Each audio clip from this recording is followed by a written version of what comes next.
இந்த jelly fish டிவிலெலாம் பார்ப்போம்ல, அதான் இந்த ஜெல்லி ஃபிஷ் இருக்கு பாருங்க. நல்லா பொல பொலான்னு இருக்கு.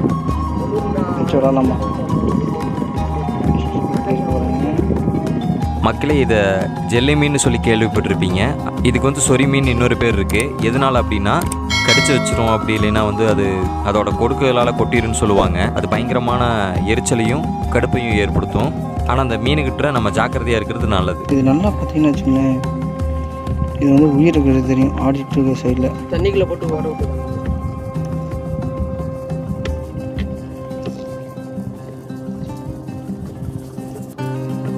சைடில் விங்ஸ் ஆடுற மாதிரி எடுத்துக்கிறோம். இதை வந்து நம்ம தண்ணிக்குள்ள விட போகிறோம்.